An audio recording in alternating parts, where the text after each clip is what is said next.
مکتوب نمبر 58۔ تمام شہروں کے باشندوں کے نام جس میں صفین کی حقیقت کا اظہار کیا گیا ہے۔ بسم اللہ الرحمن الرحیم۔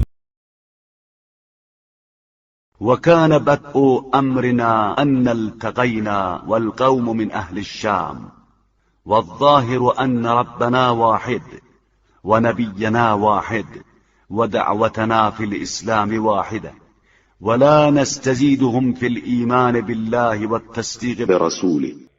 ہمارے معاملے کی ابتدا یہ ہے کہ ہم شام کے لشکر کے ساتھ ایک میدان میں جمع ہوئے جب بظاہر دونوں کا خدا ایک تھا، رسول ایک تھا، پیغام ایک تھا، نہ ہم اپنے ایمان و تصدیق میں اضافے کے طلبگار تھے ولا يستزيدوننا والأمر واحد إلا ما اختلفنا فيه من دم عثمان ونحن منه براء، فقلنا تعالوا نداوي ما لا يدرك اليوم بإطفاء النائرة وتسكين العامة۔